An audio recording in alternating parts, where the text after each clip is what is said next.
To shed more light on the importance of this visit, we are joined over the phone by Dr. Mohamed El Ezaby, International Relations Expert. Good afternoon, sir. Good afternoon to you. So, sir, let's start by the significance of President Abdel Fattah el-Sisi's visit today to the United Arab Emirates.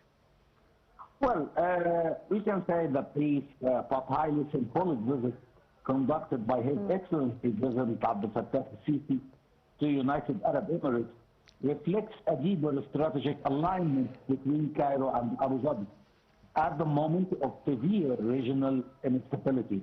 Although the visit lasted only a few hours, the political timing and the language used in the official statement and the emphasis on regional security reveal that the meeting was far more than a ceremonial diplomatic engagement. It represented a coordinated Egyptian Emirate response to escalating regional tensions, particularly following Iranian threats and attacks affecting Gulf security. The meeting between His Excellency President Abdel Fattah el-Sisi and Mohammed bin Zayed Al Nahyan sent several strategic messages to regional and international actors regarding Arab solidarity, Gulf security, economic cooperation, and crisis management in the Middle East. The first visit aimed regional escalation. The visit comes during one of the most dangerous periods in the Middle East in recent years. The region is witnessing escalating tensions involving Iran, increased threats to Gulf security, concerns over maritime security in the Gulf and the Red Sea, rising fears of border regional confrontation, continued instability linked to Gaza, Lebanon, Syria, and Yemen. Against this backdrop, as the Egyptian President's rapid visit to Abu Dhabi demonstrates the urgency of coordination between two of Arab world's most influential states. The message is clear. Egypt and the United Arab Emirates are moving together diplomatically and strategically to contain regional instability before it expands further. So, sir, also, if we talk about UAE investments here in Egypt, as we can all see that they are so remarkable, and they were so remarkable during the past period. Do you think that there is a potential to attract more Emirati investors in the coming period?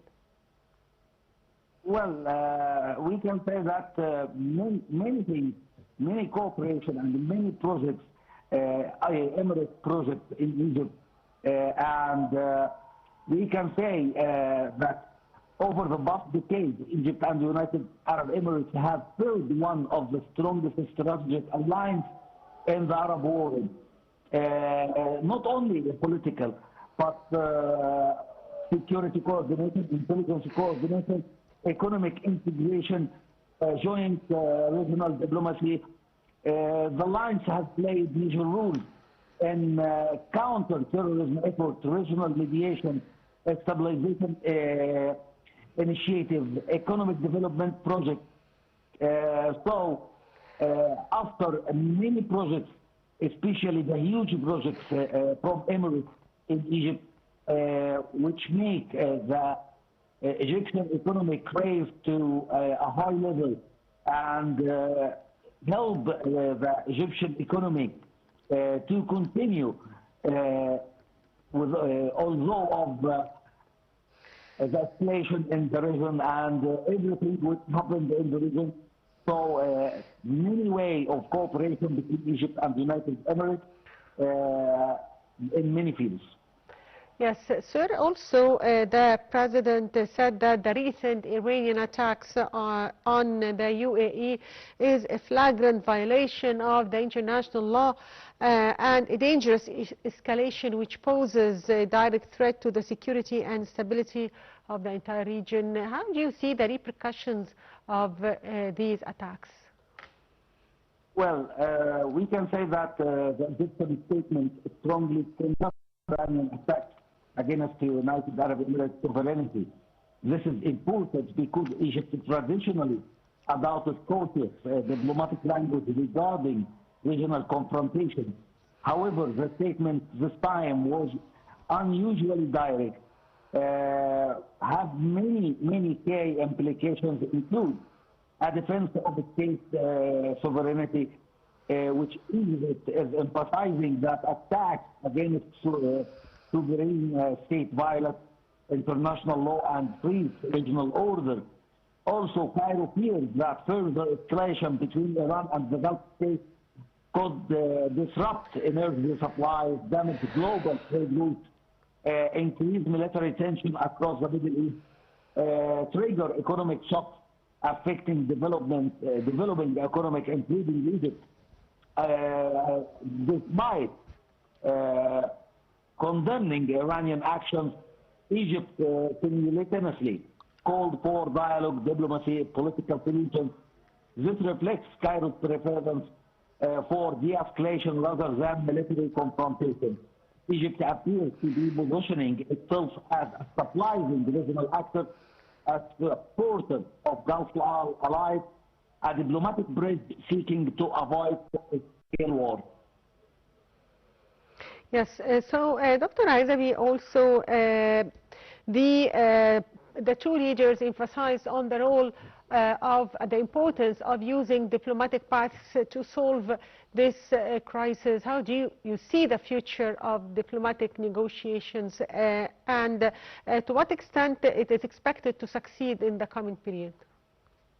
In my analytic, my personal opinion, every negotiation, all negotiations will fail.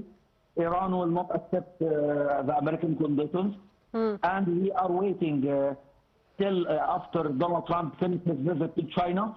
Then the war will start again against Iran. Start two huge attacks and strikes towards Iran. No way to stop the war, especially this ceasefire period is just for Donald Trump to complete his readiness to attack Iran again. Yes, so sir, also do you expect that after he comes back from China there might be change in his policies? No way for Donald Trump to change his policies, especially that we listen to what Benjamin Netanyahu always says. And after Donald Trump announced on Twitter that there is a real negotiations between the United States and Iran, Yabi'ud Ahronot and Hart announced that a very long period call between Netanyahu and Donald Trump happened. And Netanyahu, after this call, announced that he is ready to attack Iran again. So we can think what happened in this call. Yes, I'd like to thank you, Dr. Mohamed El Ezaby, expert of international relations. Thank you, Dr. Ezaby, for being with us.